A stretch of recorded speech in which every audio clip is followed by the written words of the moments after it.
Hello and welcome back to the Tether Radio podcast. I hope that you've had a chance to check out the previous episodes because we don't want you going and spinning off into the infinite abyss. We need to keep you tethered, baby.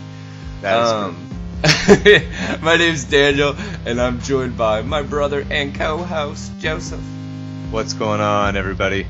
Dude, how is your day going? It's good, man. It's good. Just jiving. So yeah, man, out here in California, kind of back in the zone, handling a couple of things, shaking hands, kissing babies. And dude, stoked to be here with you. It was an eventful week last week. Tons of just absurdity to cover. So hey, I don't want to go too far off on this one, real quick, and you can just give me a yes or no, right? Okay. Kylie Jenner, self-made? Question mark. Oh my God, I saw this shit. Did you see the? I'm not kidding. 60 seconds, because I know we got to high and tight. That's true. Okay, 60 seconds. Self-made. This is my thing. I saw a tweet the other day, and it was somebody was like, "In what world are we living that people are donating money to a person to get them to be the first self-made billionaire woman?" Yeah. It's like, wait, what? Yeah, and these people that are doing that shit, man, are like barely clearing electric bills. Yeah, exactly. But dude, they want to see Kylie, man. Skyrocket. Man, look, I mean, it's a much bigger topic than 60 seconds. But the Kool-Aid has been sipped, and brains are now liquefying and running out of ears, even as we speak. And I think the best we can hope to do is just mop that shit up and just wring a little bit of it into our bank accounts before we die. Oh, that's awesome. Oh my gosh. So yes, the glass is half empty. No, okay. Good. Anyway, yeah, but a super eventful week. That was definitely an interesting one. Just wanted to touch base on it. But yeah, dude, how's stuff going with you? How's your week? Today was pretty eventful. Just because normally on so show day for Joseph and I, just for the audience to tell you, it's normally Tuesdays, and Tuesdays and Thursdays I have my son by myself at the house, and one of his favorite things to eat right now is sweet potato. And this kid will pound some sweet potatoes. I know Joseph's seen some videos of him just like, whatever. His mouth's all full and he's got it all over his face and stuff. And so I wasn't paying attention, as close as I should have been today. And he just proceeded to shove more and more potato, Well, then he starts like, I'm going over articles for the podcast. And he starts like kind of whimpering and crying and stuff. And I look over and no shit, it looked like a jack-o'-lantern had taken the place of my son in his high chair. And dude, he had it in his ear. He had smeared it all over his face, had gotten it into both eyes. And then he just starts like bawling, crying. And I was just like, dude, stop. No, here, let me help you. And I wipe off his face, and then I turn around to get another, wet wipe or whatever. And he has managed to smear more back in both eyes. And so it was, from about 2:30 to 3 o'clock today was an extremely difficult time in the Bradley household. So. This sounds like hashtag dad life. It completely was. Yeah, dude. yeah. Because I'm sitting here and I'm just like, huh. No, and he got it all over my new white New Balance and and then my crew socks were filthy and Megan's gonna kill me because I can't get it out of my my whitewashed jeans. And I had my white shirt tucked in, no belt, of course. Yeah, that's exactly right. He was eating this potato with such veracity that it got stuck in my belt loop. Yeah. Oh, All right, dude, all right. bad life. Well, I'm glad that you got the little punk cleaned up. He's a cool kid, and he deserves to not have potato in his eye. I don't think a lot of people disagree with that. I think everybody deserves to not have potato in their eye. Yeah. But dude, okay, so here we go. Let's go down the rabbit hole. Kick us off here. Let's do it. So I dug up this article from Cracked, and I believe this was a few days ago. I think, I don't know. It's not really time sensitive, so it doesn't matter. But it was titled "The 5 Mistakes That Went Unnoticed for an Absurd Amount of Time." And so I'm not going to go through all 5 because some of them were kind of, I don't know, they just weren't very fun, and I didn't think they'd make good radio, let me put it that way. But anyway, so I'm going to start off with this one guy that they have it labeled as the Royal Mail didn't notice a guy was making and using his own postage stamps for years. So this cat in the UK, I believe, so he would hand paint stamps to use. But the best part was he was sending stuff like internationally, and he was using his own face for what he was painting. And nobody caught this shit. Interesting. I wonder how it's scanned though. Well, no, I don't think they have to scan that stuff. Okay. Because think about it. Because as long as I would say, as long as it looks vaguely like a stamp or whatever, and it doesn't look blatantly like counterfeit, I guess. Then, dude, you look at, I would say the vast majority of postal workers don't give a shit if your stamp is legit. Now, I could be out of line saying that. But don't it just seems like that they would, that they scan. For some reason, don't stamps have, barcodes?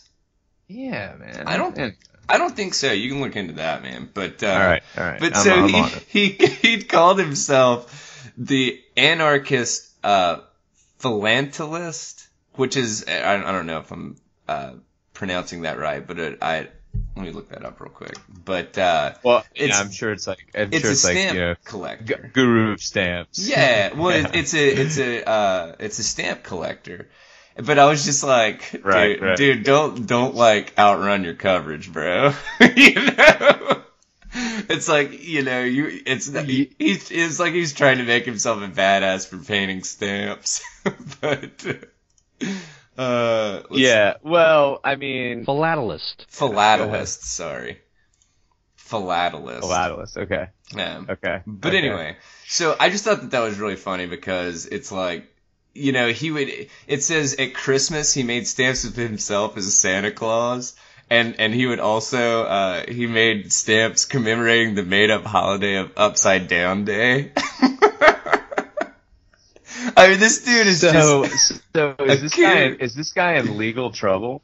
I don't believe so at this point. I think they basically were just like, yo, knock that shit off kind of thing. Because, in all actuality, it's like, if you're hand painting stamps, that's probably going to take a hot minute. And I would say that this doesn't sound like the kind of guy that's getting a shit ton of mail or sending a shit ton of mail.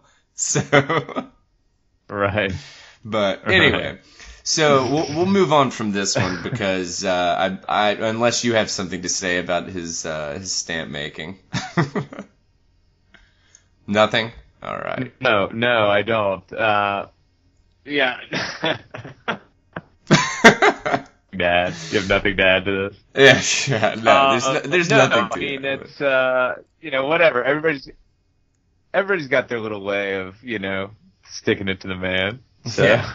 And I guess my hat goes off in those regards. So, But so this other one, so I'm going to go through 3 total, but the second one is lawmakers accidentally made prostitution legal in Rhode Island for decades.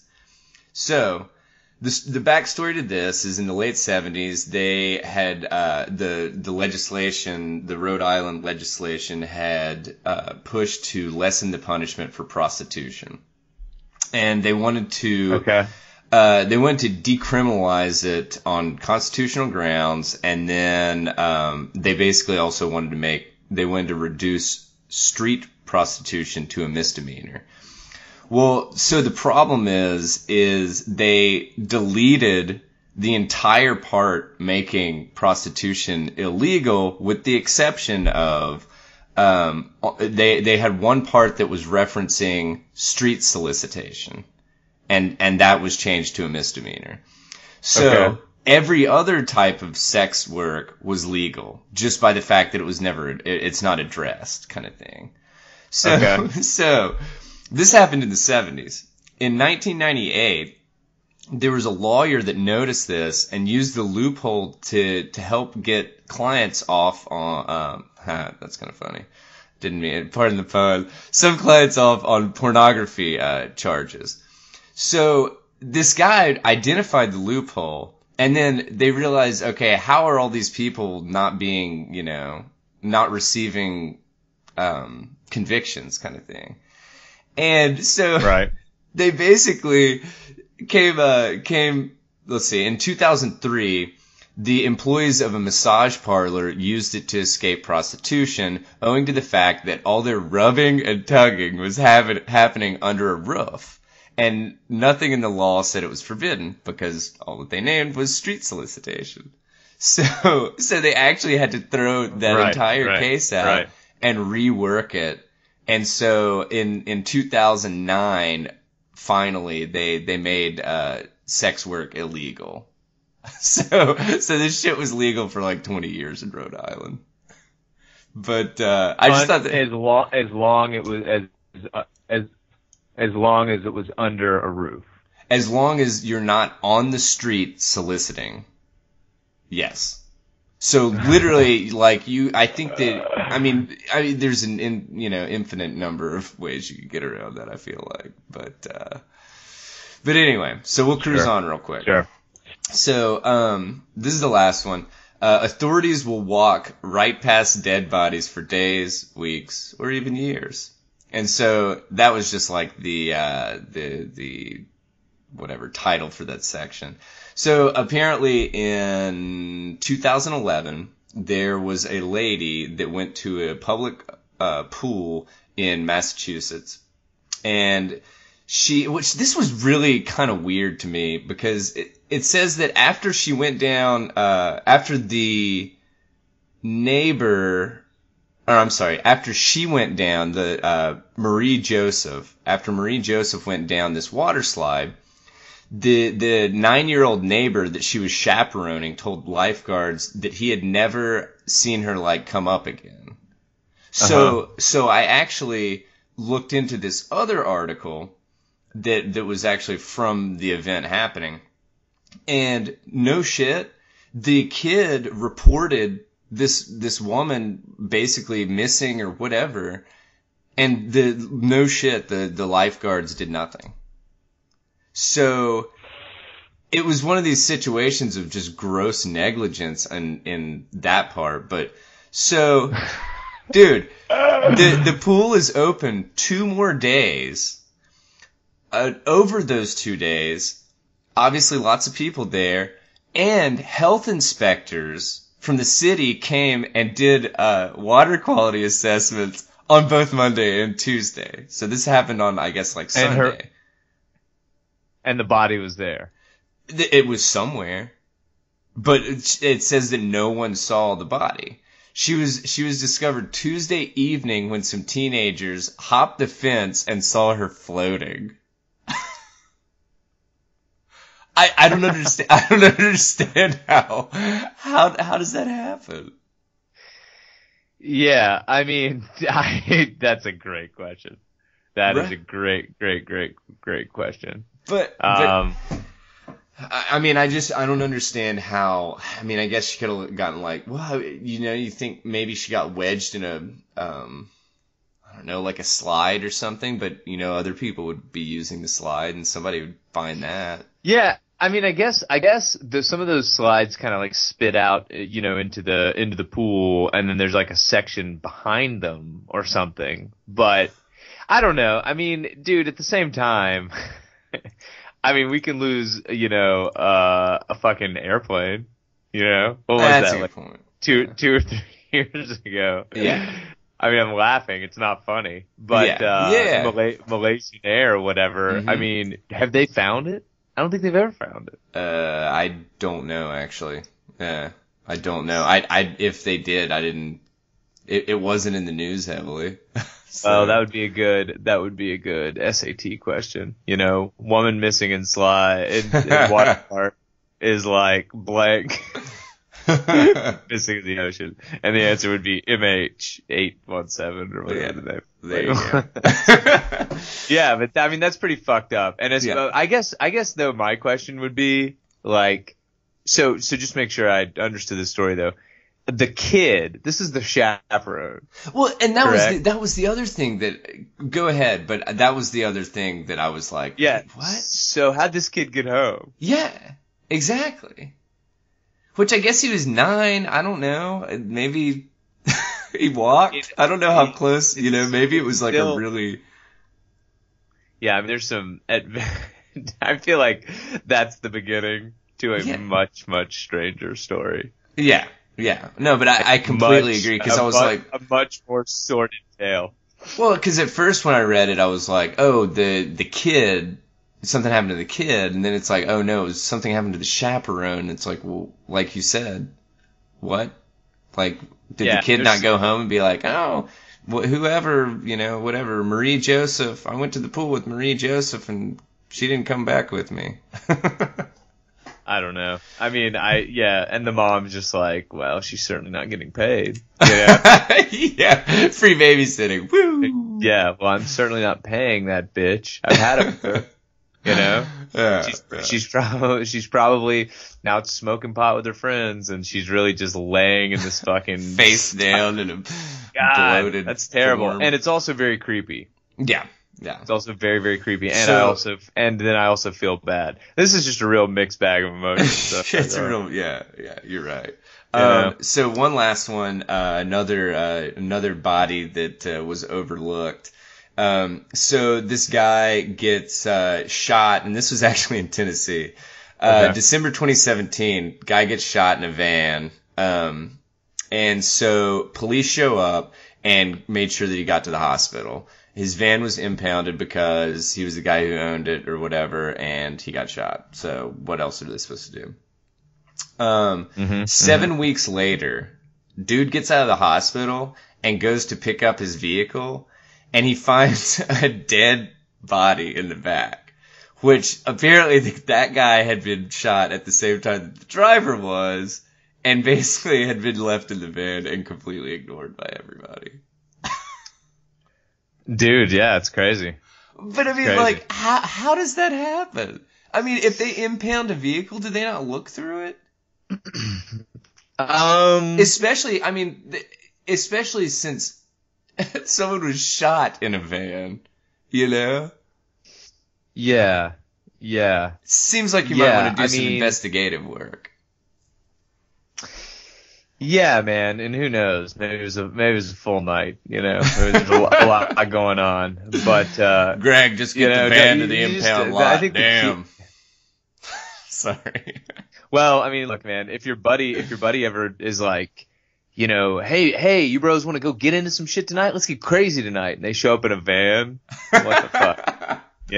Like don't get in. Mm-hmm. Don't get in because at best you're like rolling up with your homies like in a Ford Windstar, feeling a little bit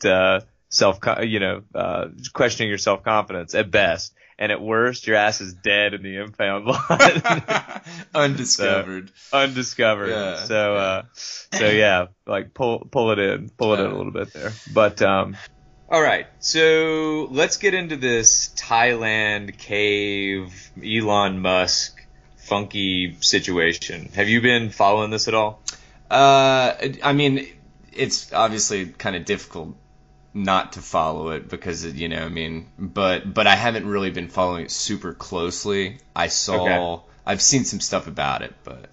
Yeah, okay, so in a nutshell, Thai soccer team is in a cave with their coach. They're like 12, 13 kids. They're exploring this cave. I guess now is the rainy season in Thailand. There have been, pretty crazy storms there. Cave starts to flood, right? Mm-hmm. And so, like, the way that this cave is set up is that, there are like a variety of different chambers, and these chambers kind of go deeper and deeper into the earth, but there are kind of like spaces in these chambers where one could stand and breathe, and then that the water would still, continue to fill that chamber, but then start to fill the next chamber. Right? So it's like holding a bowl upside down on the top of water kind of thing. Yeah, exactly. Or like the way this is a terrible reference, but the way that the Titanic sank, right? Yeah. Where it's like you've got these chambers, and then the chamber may not be completely full, but is still starting to flood the next chamber, right? Mm-hmm. And so anyway, so these kids get stuck, and the world kind of mobilizes. It's this big story, and the world kind of mobilizes. The Thai military. I actually looked this up. It wasn't the Thai military. It was like old or ex, rather, Thai Navy SEALs. Mm-hmm. Kind of started to trickle in to help out. One of these Thai Navy SEALs early on died. Got stuck in one of these chambers and actually suffocated. Mm-hmm. Died. They ended up bringing folks in from Britain. I mean, this is like a big deal. Yeah. Right? Yeah. And so. Of course, the world loves a good adventure story, and this is one that, I mean, I'm sure there's some shitbag that's already, licensed this thing to make a Netflix original off of it or whatever. Yeah. And so Elon Musk starts kind of piping in on this, right? and his first thing is. I'm gonna whip together a hyperloop to send down there. Yeah, that's what he said. He said, "Why don't you just blast the motherfuckers out with a reusable rocket?" And then everybody was like, maybe. And then he was like, "Well, just drive them sons of bitches out in a Tesla X, Yeah. 15% off if you buy now." Yeah, right. No, so I'm kidding, but I'm kind of not, right? Yeah. Because, I mean, most people, especially the business community, are big fans of Elon Musk. You can't take away the fact that this guy, sure, he grew up wealthy, okay, whatever, right? He created PayPal, man. But the guy has done some shit. Yeah, he has done some shit. I mean, he really has done some shit. And not only has he done some shit, but he has, like, staked his personal wealth on the additional shit that he's done. Yeah. Like SpaceX, that was like him. I mean, he literally flew to Russia, purchased advanced rocketry and started like building this business from the ground up. He was like instrumental in the way that Tesla came together. So look, the guy, in terms of like, possessing the entrepreneur, the spirit of entrepreneurship, like he's there, right? And of course, he's a shameless self-promoter. Yeah. Nothing really, fundamentally wrong with that, right? Mm-hmm. But this is one of those things where he like starts piping in, and like he at first his response is, "Oh, well, we should put like this like flexible tube, and we should we should make it so many centimeters wide, and we should pump oxygen in there to make sure that they continue to have oxygen, and then maybe they could crawl out through the tube." He's starting to kind of like offer his suggestions. Well, then out of fucking nowhere, he's like, "We're making a miniature submarine to go get them," right? And he starts tweeting from Thailand, right? So this guy's like flown to Thailand and has has used parts. I don't want to say used parts, but has engaged either Tesla engineers or SpaceX engineers. I think it was mostly SpaceX engineers, and also Boring company engineers, because now he's got this Boring company. Are you familiar with this? Yeah, for sure. Didn't they sell flamethrowers recently? Yeah, exactly. So for those that don't know that are listening, the Boring company is yet another Elon Musk project. It's an infrastructure company that, has these huge machines that bores through the earth to create tunnels, which then you could theoretically run, Hyperloop, which is yet another project that, he kind of brainstormed and then kicked out to the market to build. But you could theoretically run Hyperloop infrastructure through it, or you could build freeways underground or whatever. Yeah. And so anyway, these teams of engineers are there and they're checking it out and whatever. And so basically there's this weird kind of back and forth where the divers and the rescue personnel that are on site are just like, dude, come on, man. Like, we're going after this. We're trying to rescue these people. Like, this sub is just doesn't make sense, right? Like, it doesn't make sense in the space. It wouldn't work, whatever. Yeah.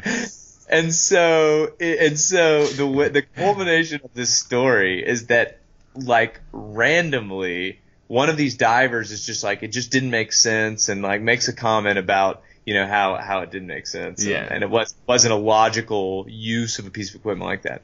And so Elon Musk is like, says something along the lines of, hold on, I gotta read this. I gotta read it.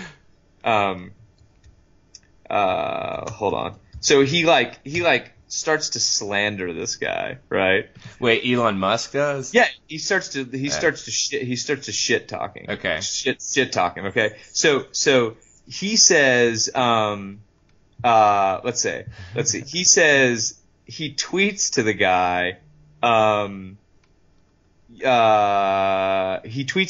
that he's like, this thing wouldn't have worked, right? Yeah. And so then Elon Musk says, we'll make a video of the mini sub going all the way to cave 5, no problem.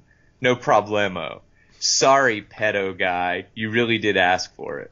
So he like calls this cave diver guy a pedophile, right? What? And dude, everybody's just like, what the fuck are you talking about? You know what I mean? Yeah. And so it's just interesting. The reason I put this on the list today, right, is like, we're living in a place right now where, really anybody can touch everything, through social and technology and, being like, whatever. I mean, the age of connectivity. The age of connectivity is upon us, right? Yeah. And it's just really interesting to see Elon Musk is a bona fide billionaire entrepreneur, right? And it's like, I don't know. Like, do you request this guy to like stay in his lane? Is this like, you know what I mean? Is he so? I mean, because the way that this guy operates, and I'm a big Elon Musk fan, but the way that this guy operates is like there's this sense of like, I'm so brilliant that like I've got a plan. You know what I mean? Like, I'll just solve it or whatever. Yeah. And like I understand how that kind of bravado is good for a company like Tesla or a company like SpaceX or whatever. Yeah. Or even a situation like Flint, Michigan, which this happened right after this whole cave incident. Mm-hmm. But a situation in Flint where he's like, no problem, I'll apply some of our technology to try to like, fix the dirty water in Flint. Yeah. But it's like, in this type of situation, man, you kind of got to leave it to the pros, right? Like, people are engaged. Like, we get that you're a brilliant billionaire, and humanity, and I do mean this because I do believe this, humanity will benefit from the technology that Elon Musk is building, without a doubt. Yeah. But it's like, man, come on, dude. Like, having like a little spat with this cave diver and then calling him a fucking pedophile. Yeah, no, it's ridiculous. But so do you think? I mean, I honestly think that Elon Musk wanted to help kind of thing, but it also seems like it's a complete and utter PR stunt.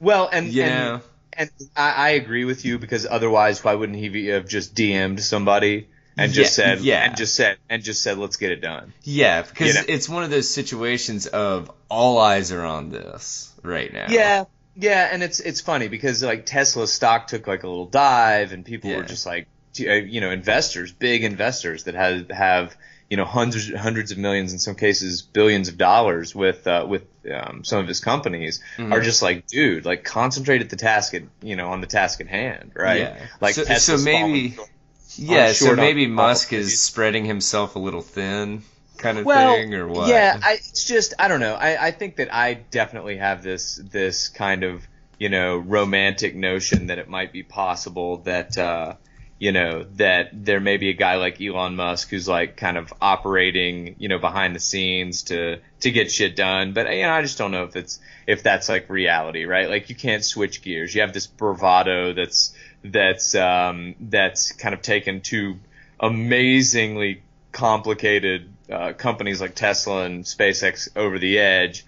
I don't know that it's realistic that we like ask this guy to be able to turn it on and off all the time. Yeah. Like I feel like it's like asking too much. It's like asking an amazing actor to like also, be super normal all the time. Yeah. It's like you don't get this like genius in this space and then somebody who also, has everything else, right? So you think he's past the point of no return in regards to normalcy? Yeah, I mean, I think that what's going to end up happening. So I just think that first of all, a couple of comments, and then we'll move on to the next point. Yeah. But a couple of comments. I think that one, it's an amazing situation that we have the ability to engage a global brain share around problems. Mm-hmm. Like that's interesting, right? Mm-hmm. Two, anecdotally, just to kind of build on the first point, it's pretty badass that this guy can like brainstorm live with a group of people, about this thing that's happening, right? Mm-hmm. This crazy situation that's definitely time scaled. And I could even see an argument for kind of brainstorming on Twitter, because it's like now you have more people to brainstorm with. I could actually get that, and seeing that Elon Musk, from what I've heard from people that have met this guy, is that he's super analytical, and he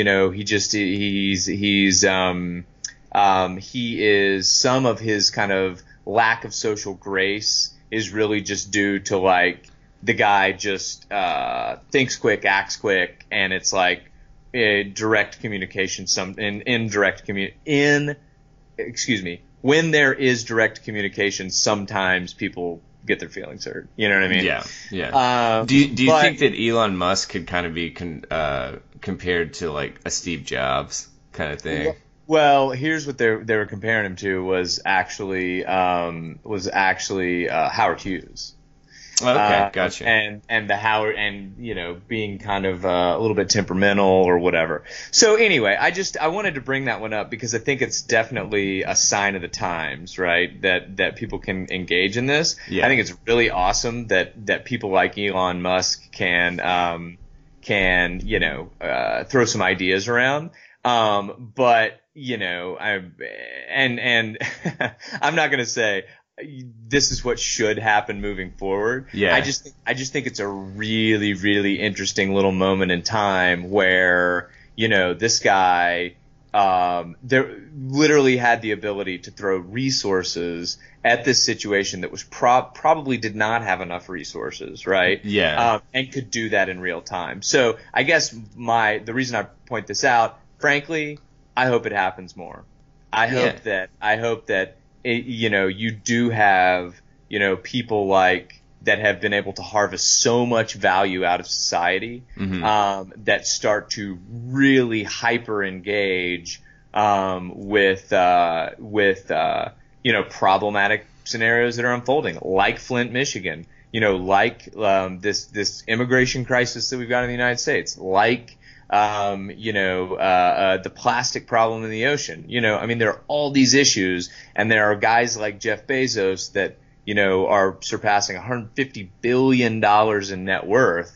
Yeah. It would be pretty bitchin' to see folks just kind of that have been able to harvest so much value also engage in these other directions. So anyway, hard stop. That's all I got. But I just thought it was an interesting moment in time that this guy was like engaging on such a hyper local level. Oh yeah, for sure, dude. And I mean, like, just to have the resources, and I could be using this incorrectly, but just like to basically have liquidable resources that he can toss at it really quick. Like you said, he doesn't have to go in front of a board of directors to see if he can try to start building, or he can start allocating resources for trying to build this whatever submarine, this mini sub. But anyway, so very cool. So yeah, why don't we talk a little bit about meat? Meat. Yeah, you heard it. MEAT, baby. So yeah, I dug up this article.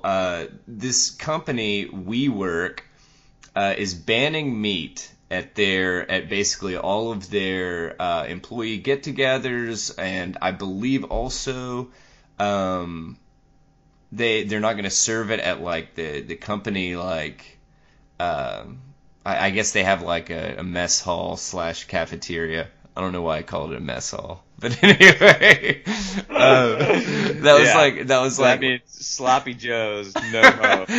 Yeah, but anyway, so WeWork is apparently a real estate behemoth. It's called from CNN.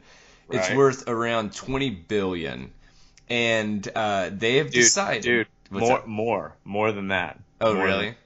Yeah, okay. More than that. Go ahead. No. Go, okay. Go ahead. Go ahead. I was looking at something else. Go ahead. Yeah, no, you're good. Sorry. So basically, the WeWork co-founder Miguel McKelvey said that they will no longer serve meat at employee events or reimburse people for meals that include red meat, poultry, or pork. Mm-hmm. Which, I don't know. This might be getting into a bigger thing, in my opinion, but to stick to this stuff. So basically, this fire was lit under their butt for... you hear about what Starbucks, and I think somebody else was American Airlines and Starbucks were wanting to ban plastic straws because obviously that was contributing to this problem of plastics that aren't degrading and that are basically being found in the ocean after a certain amount of time, and there's some plastic continent out there or something, right? Uh-huh. But anyway, so they figured out through some kind of analytical process that they could, they estimated 16.7 billion gallons of water, 445.1 million pounds of CO2 emissions, and over 15 million animals would be saved by implementing this by the year 2023. So, do you want to guess how many gallons of water there are on Earth? Oh, jeez. No. 326 million trillion.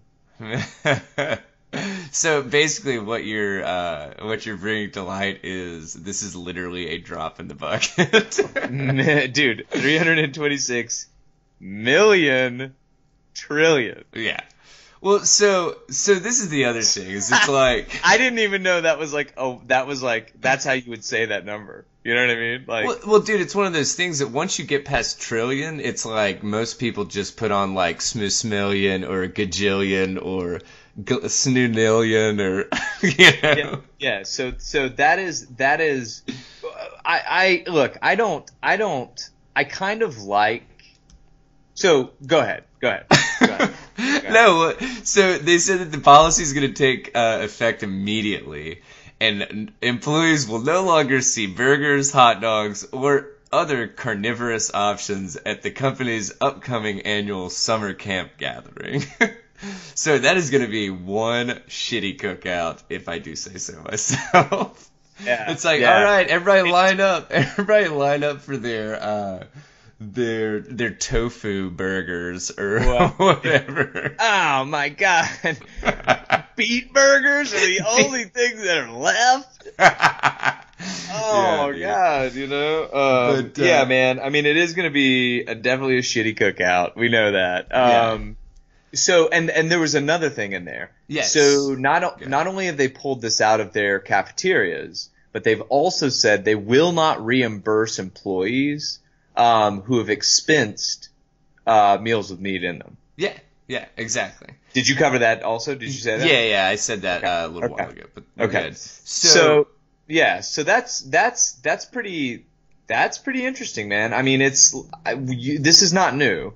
This idea of like this triple bottom line, right? Yeah. Of being concerned with the environment as well. And I mean, frankly, man, this is, if they want to do it and shareholders are comfortable with them doing it, then they can do it, I guess, you know? Yeah, I mean, but I guess it's kind of, oh man, I don't know, like that would be, that just sucks, man. I mean, like to take away an option regarding something, in my opinion, as completely, I mean, it just doesn't matter. It's like if you know, I mean, like you said, if you take this in the context of what's being pumped out, it would literally take them like thousands of years to make a difference, kind of thing. So it's like, why would you take the quality of life of your employees and basically take a fat dump on it by not allowing them to eat what they want to eat, kind of thing, just to potentially make a difference if the world's still here in the year 5000? Yeah, and their company's still afloat. I think I slightly disagree with you, right? Okay. Because I think that it really is their prerogative if they want to do that, right? Mm-hmm. But I don't know. I don't know that it just seems like that might be more of a PR stunt than anything. Well, so you know? So would you? I don't know if this is kind of comparing apples to oranges, but like CVS not selling cigarettes anymore. Right, but I mean CVS not selling cigarettes anymore. I mean, it's like cigarettes are across the board. Like there's no question that smoking cigarettes is bad for you. Yeah. That is not there's no question that pulling smoke into your lungs and so that's not really the argument that I would be so my point is that for people to for a company who's, you know, based around, I mean, really their kind of goal is to get people healthy, you know, is to be kind of like a place where people can come to, you know, purchase things that add to their health, right? That are accretive to their health or whatever, whether that's a prescription or whatever. It kind of goes with their mantra, like, I get it. You know, I get it. And frankly, if you looked way behind the scenes there, who knows? Maybe there's something going on, you know, with some lobbying where they were like, you know, we'll just get rid of this and we'll get some kind of love from the government in some way. I don't know, you know, but I mean, that kind of makes sense. So no, I wouldn't see it as the same. This to me is just like, if you were going to be, let me think of a good example. Like if I am McDonald's, okay, and I say we are switching from organic or from organically grown meat to lab grown meat, right? And so this is like a fundamental part of our business, and we are shifting gears here to kind of move into this next direction because lab-grown meat saves, 5 gallons or whatever, 1,000 gallons per a million cow. trillion gallons. Yeah, I mean, whatever the case may be, something that's just like kind of fundamental to like their business mantra. Yeah. With these guys, it just seems kind of like left field. Like when I was early in my career, I used to work for a company that was a French building materials company, right? And so it would have been like them saying, well, we're not going to, reimburse your expenses on, when you have a hamburger. It's just kind of like, what? Okay. Why, So, yeah. I mean, I think that's the part that's interesting to me. If this is what they want to do, awesome. They should be able to do it, I guess, and so long as nobody's giving a pushback. But I think that it's like, it is a little bit weird to be telling your employees, I think, what they can eat, right? Yeah. Unless there are probably layers here. Unless, what if hypothetically they got some huge break from their health insurance company? You know what I mean? And that's a good point. Yeah. And by saying, hey, if you stick 9 treadmills in each WeWork facility and tell people not to eat meat, we'll give you 15% off or something. I don't know. Yeah. So people are just gonna start eating like donuts and blocks of cheese and. Yeah, that's it. But anyway, I just thought that it was and real quick, last thing, and then we'll cruise on. But I thought it was interesting because it's just that would definitely rub me the wrong way. Let me put it that way. If I worked for them, so yeah, and I think that I'm kind of on the same page. But I'll tell you what, tethered listeners out there would love some feedback from you as to whether or not you think this is an interesting policy, kind of sets us off on a good path or a kind of a questionable path. Would love some feedback, right? Yeah. tetherradio@gmail.com. TETHERRADIO@gmail.com. Would love to hear from you. Yeah, hit us up. Yeah, and just the fact, like, do you think that this is a step in the right direction? Do you think this is taking away rights from employees, kind of thing? Just anything along those lines, man. Yeah. So cruising on from this. Now for your sex robot update. This just in. So they're taking over Europe. You're not gonna believe it. Banging robots. Go ahead. Oh my god, that would be incredible. I Robot feel like that. toot. There's got to be a porno out there that it's like sex robots from outer space or something. God, dude, they're just so creepy. But anyway, we covered this in the past couple of episodes. We covered it a couple times. Yeah. Fairly randomly, and then I sit down with this article. So I was like, "Holy shit, it's already going down." So, if Daniel, if you want to take a couple minutes and for sure, man. So yeah, we were talking about and I'm failing to remember what the name of the company was. It was some like what was it? No. No, okay. Real Doll is the one they're talking about on this. Oh, here we go. So, Realbotics. They have what the makers of the Harmony 3.0 Super Doll. And let me tell you, she looks like a super doll. So they claim that they have the first anatomically complete AI-driven robot. This thing really does look terrifying, to be perfectly candid with you. But they basically are, or it's come up that people are like, oh well, and not people specifically. This is actually a psychological therapist that they had interviewed, and he is saying that pretty much like this is kind of one of these scenarios of, are we facilitating like bad behavior kind of thing?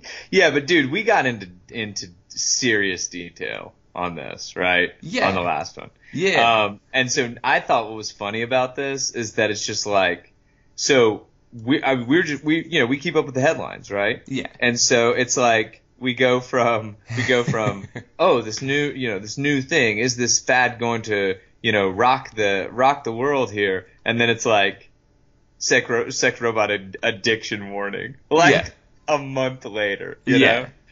No shit. Of course. Well, and that's the thing is, it's one of these things that he compares a sex addict getting one of these robots to an alcoholic basically having booze around kind of thing. So that it's like, oh, well, instead of dealing with these subconscious feelings and thoughts and this, whatever mental problem that they might have, that their outlet is just like banging a robot kind of thing. And so he's just like, I think this is terrible. I think this is going to basically perpetuate sex addiction and stuff. Mm-hmm. Mm-hmm. And I mean, like, I get it. I just wonder, like, I don't know. Doesn't seem that bad. Doesn't seem that bad. What? Well, then it's just like, I mean, okay, so with this sex addict, is that like one of these things that it's like, oh, I'm calling to work today because I need to bang? Yes. Yeah. I mean, dude, this is like the people that are sucking down, fake bottles of water on the subway heading into work because unless they're like shit blasted, they can't make it through their day. Yeah. So I mean, it is absolutely at that level, right? And I think that it's really crazy. Jury's still out on whether or not this is going to be a good thing or a bad thing. I just thought it was hilarious that we were covering this a couple of weeks ago, and now they're just like, ooh, have we gone too far? It's like, have we even started? Yeah, right.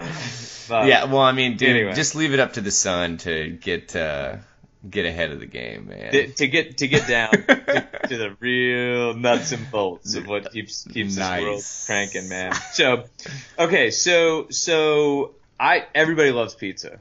I mean, who doesn't love pizza, right? Speaking of, the only thing that I like more than pizza is sex. So. Right. So this is a great segue. Yeah. So everybody loves pizza. But how do you like your pizza with like, I like mine, I'll just give you an example. I like mine with pepperoni and cheese and the N-word. Like, come on. No, I like mine with some nice Italian sausage, pepperoni, racism. Dude, you've really got to. I mean, this is one of those reminders before Daniel hops into it.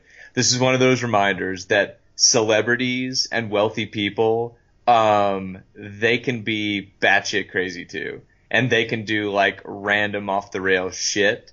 The problem is, it seems to be, more impactful for them and their shareholders in some sense. So what did Papa John do? This son of a bitch.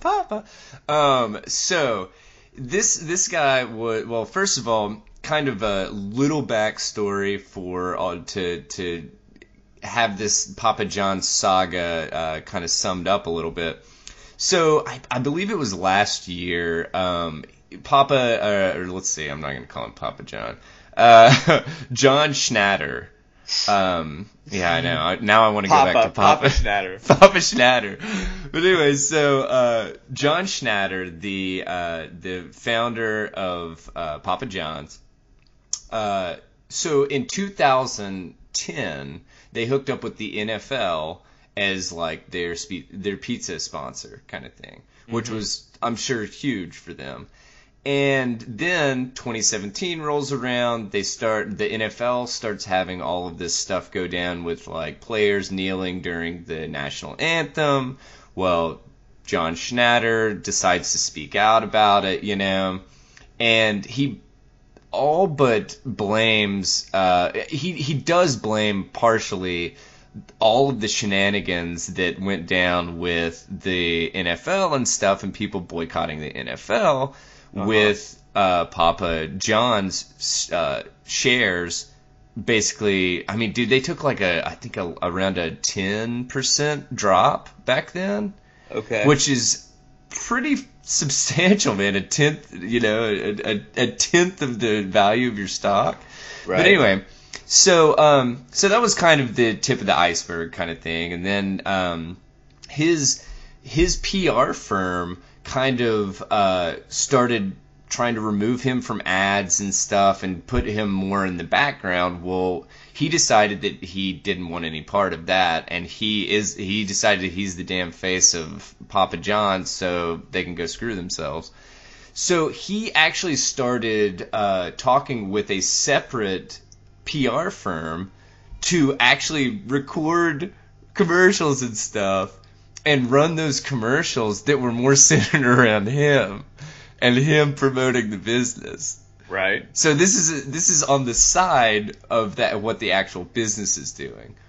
Well, then I guess let's see, July 12th rolled around, I believe, somewhere around July 12th, and he is ousted because he used the N-word in some kind of internal. They were doing some kind of and I want to get this right because it's actually kind of funny. They were doing an internal thing so that they could deal better with like PR debacles, that had to do with like. That basically had to do with like racism and like prejudice and stuff like that. So that's kind of mildly ironic. But yeah. Apparently he also told a story that was like kind of unrelated to the rest of the call. I'm by no means defending this guy. He is like, after reading about him for a while, dude, he sounds like a straight lunatic, man. Yeah, I think that's the biggest problem, man, with the way that we think about entrepreneurship and these people that start these businesses. Like, what it takes to succeed, to actually build something from the ground up, will kill you in the long run. Yeah. You know what I mean? Yeah. Like being brash and like saying crazy shit and like taking a big chance and whatever. And then it's like, look, dude, you got this really successful pizza thing, like. Put somebody else. Ride it out, man. Just go. But it's like you can't turn that off. You just can't turn that off. And frankly, I mean, what's your opinion? Should he have been shit canned? I mean, dude, yes. I think that this guy has exhibited way too much stuff that way too much action. Or too many actions that he has made in the past have just been like, man, he just sounds like he's completely like a total and utterly, he's a loose cannon, dude. Yeah, completely and utterly a loose cannon that is just inundated with him, or just completely self-involved and like, oh my god, dude. Like I read something else about this cat that like. They didn't want, so he lives in Kentucky, and they didn't want him at this golf course, this like really prestigious golf course there, because he was just kind of running amok kind of thing. So he's like, dude, F you guys, I'll build my own golf course that's better, and nobody will be able to use it except for me and my friends. And so he turned around and did it. Like, dude, I mean, it's just crazy stuff, man. But anyway, so on the call, to get back to the call, he basically said Colonel Sanders called blacks the N-word, and then he tried to go on about how Colonel Sanders never received any public backlash from doing that. And it's like, in what world can you compare John Schnatter, existing and heading a business in the year 2018 to Colonel Sanders, which, I mean, what? What? I mean, well, obviously it's absurd. Yeah. Obviously it's absurd. You know, it's like him being like, well, Captain Cook, like, just went and, like, claimed the Hawaiian Islands and gave everybody syphilis. Nobody gave him shit. Yeah. It's I mean, it's just so removed from reality. Well, dude. no, like, I mean, it's not even a comparison. Yeah. It's just, this is like, the mental, ping pong of, like, a man who is struggling, Yeah. Yeah, dude. Well, and so the funny thing is like basically what happened is this what he said came to light. They removed him from his position. They have since the PR team that was working with them originally was just like, dude, we're done with you guys. Like, you're too much work and not worth the money, kind of thing. And then the latest thing was apparently he's actually been physically removed from like his office and stuff, like the headquarters kind of thing, and the business is trying to do everything. They pulled his ass out of the logo.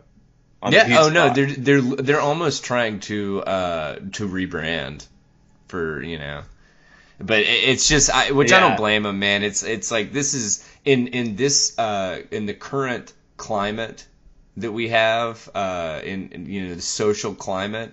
Right. I mean, this is like one of those unforgivable. So do you think they're going to go in the direction of like Papa Don's, or do you think they're going to go in the direction of like Mama Cincini's? They're gonna go. It's just left turn or right turn. We know they gotta make a turn. We just don't know which direction they're gonna head in. No, exactly. But okay. All right. Well, I'm doing a quick time check here, and I know we like to keep these things to about an hour. So I'm gonna streak through my next one. Okay. Even though I know there's some heft here, but I think we'll try to it'll probably spill over into the next episode a little bit because I wanted to talk about this in a couple of layers here. But don't know if anybody saw the fair-haired president, fair-haired, nice. Captain Donald, over in Europe, and some of the stuff that was going on. Definitely have some kind of mixed feelings. For the most part. You talk about bravado, you talk about shaking things up, you talk about a different approach. This guy checks a lot of those boxes, right? Yeah. And has definitely gotten some interesting, perhaps we're still kind of waiting to see the efficacy of some of this policy, but it's been interesting. But this one in particular, I wanted to bring up because I know obviously this president is hugely controversial. But I thought that this point was a really good one, and I completely agree. There is no ambiguity in the way that I read this or saw this, and I disagree with this guy on some things, and on some maybe I'm kind of apt to agree with him. But I thought this was really interesting, and this is Trump and NATO, right? Yeah. And so basically, what he asked was that the company or the countries that are involved in NATO up their spending and start paying a portion that is more appropriately in line with what NATO does for them, right? Yeah. And so just kind of anecdotally here, and I thought this was pretty interesting,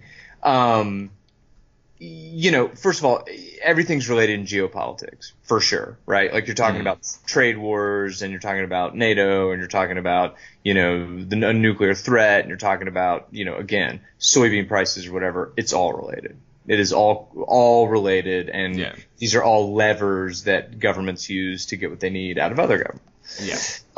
And so anecdotally, I just thought this was really interesting. Germany gets like 70% of their, if I'm not mistaken, I think it's oil from Russia through a pipeline that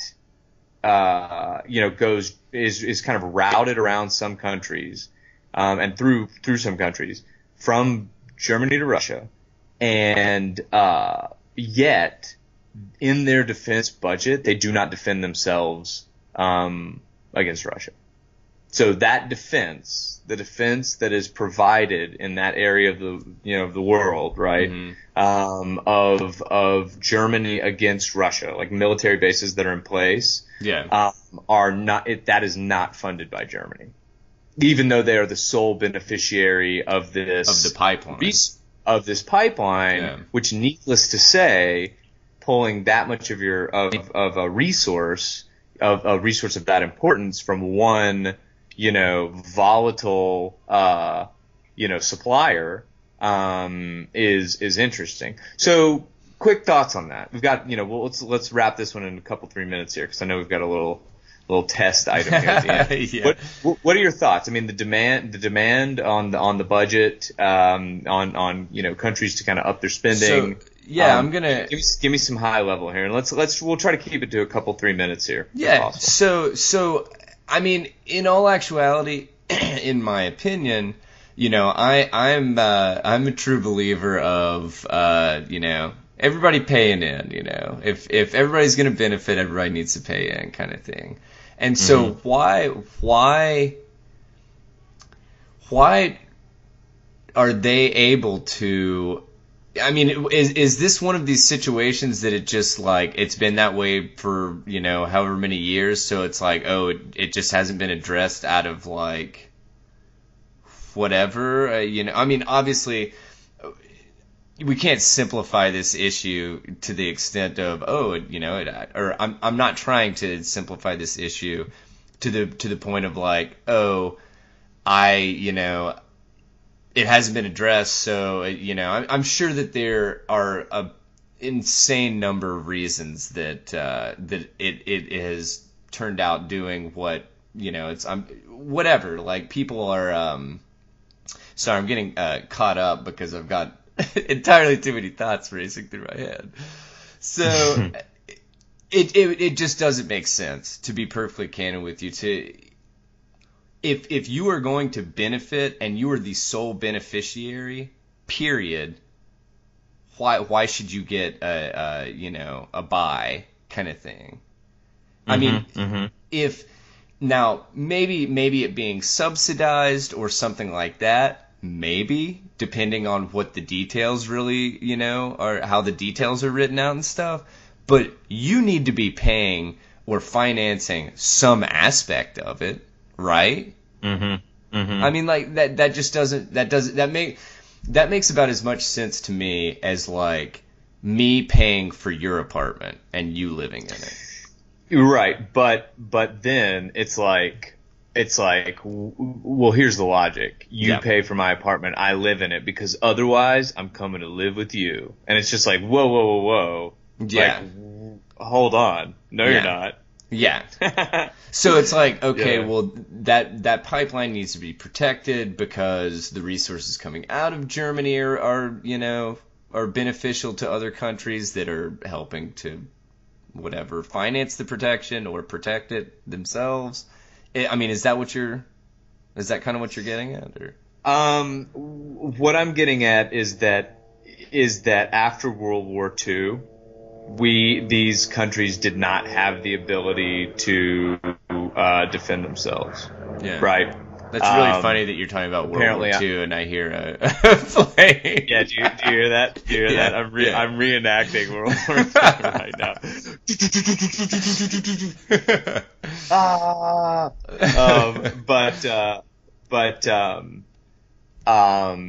Yeah, there was a super low buzzy helicopter. Dude, we podcast from some exotic locations. Yeah. But anyway, they didn't have the ability to do it. Flat out did not have the ability to pay for it. The United States became the the kind of last wealthy country standing. Listen to this. Is he just doing laps? He's buzzing the beach, bro. Buzzing the beach. But the last country standing, and we picked up the bill, and so as the order of the world continues to shift, So you think that was just basically worked into the budget kind of thing, and everybody's like, well, it's working, so if it ain't broke, don't fix it kind of thing. Yeah. Because honestly, I feel like, especially after covering, I just don't think that it's been top of mind. Yeah, you know what I mean? Like, true. I don't think the world has been in a peace, a kind of had a long enough. And I use peace, I guess, kind of loosely because very technically we're at war in Afghanistan. Dude, we can totally get into that in another conversation. But we haven't had like this much peace, for the most part. At a state level in a while. And so I think some of these policies that really, really, really do not make sense because there's no skin in the game from the people that are making demands of the policy, that shit's got to change. And I think that is definitely a step in the right direction. And I think we will look back at this and there are a lot of things that will change. Dude, this vehicle, this air vehicle buzzing is out of control. Anyway, so it's going to be interesting. That's my thought about it. Yeah. All right. Well, so that's not the last thought that I want to get from you, Joseph.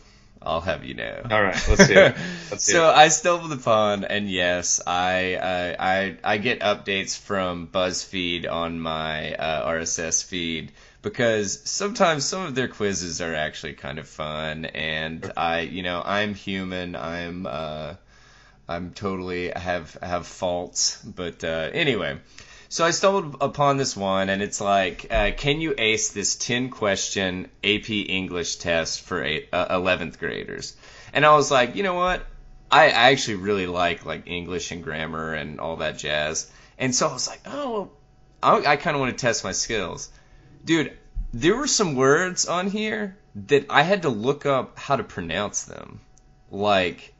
It just it was pretty intense, but okay. So there's 10 questions, and we're just gonna try to roll through them really quick. They do get harder as the test goes on, so don't think I'm an idiot from this first question. Okay. I did get and I'm gonna actually set the stakes a little higher. I took it. I made a 6 out of 10. Okay. Okay. Legitimately. Okay. So here we go. Let me pull the answers over and.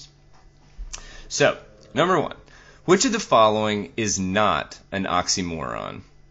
Breaking news, definite maybe, deafening silence, good grief. What is not an oxymoron? Not an oxymoron is breaking news. That is correct. Ding, ding, ding, ding, ding, ding, ding. So, question 2. What is a rhetorical appeal to the audience's emotions called? Ethos, logos, pathos. Pathos. Ding, ding, ding, ding, ding, ding, ding, ding. Killing it. And just to let you know, I got those two also. All right. The emotional meaning of a word is its connotation, denotation. The emotional meaning? Correct. Connotation. That is correct. Ding, ding, ding, ding, ding. All right. Next question. This is an example of which rhetorical device? And so here's the example, and then I'll give you 4 options. Okay? And you're trying to figure out the rhetorical device. The example is, from forth the fatal loins of these two foes. Is it a cacophony, an onomatopoeia, a simile, or an alliteration? I'll read the example again.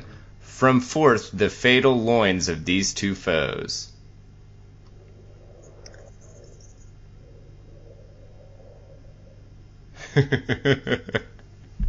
I think it is from forth the fatal loins of these two foes. Correct. What were the last two? The last two were simile and alliteration. Can you read the 4 again? Yeah. You're talking about the answer choices, correct? Yeah, the answers, yeah. Cacophony, onomatopoeia, simile, or alliteration? I think it's a simile. It's an alliteration. Damn. Sorry, we got to keep cruising. Okay, let's go. I can't give multiple guesses. Simile is when you use like or as, just to let you know. Okay. All right. Which logical fallacy is an attack on an opponent's character rather than an answer to the contentions made? I'll read this again. Which logical fallacy is an attack on an opponent's character rather than an answer to the contentions made? Okay. A non sequitur, a straw man, an ad hominem, or a slippery slope? Ad hominem. Bingo! All right. Moving on. The repetition of a word or words at the beginning of successive phrases, clauses, or lines to create a sonic effect. I'm going to read that again. So you're defining this, okay? It's the repetition of a word or words at the beginning of successive phrases, clauses, or lines to create a sonic effect. Now, Okay. Is that called a polys... Oh my god. I believe it was polysyndeton, anaphora, metaphor, or a synecdoche. A synecdoche. That's wrong. It's an anaphora. That's so ridiculous. That's so ridiculous. Okay, Dude, right, yeah. Okay, here we go. The headline, White House announces tariffs on U.S. allies, is an example of a synecdoche, juxtaposition, simile, or syllogism. Say it one more time. The answers or the question? The question. Okay. This headline is an example of which one? Here's the headline. White House announces tariffs on U.S. allies.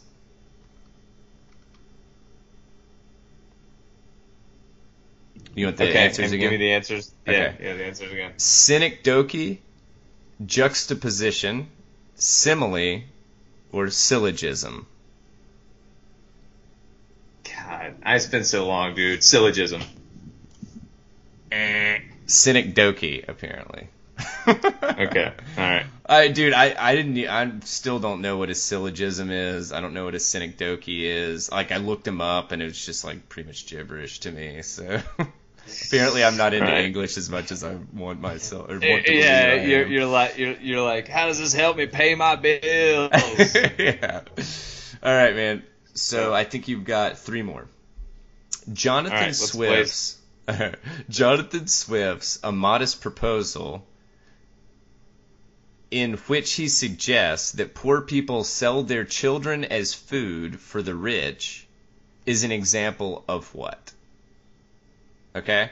Do you want me to read that again? Because I paused kind of weird. No, I got it. Okay? Is it an example of irony, satire, or sarcasm? Satire. Bingo! Let's see.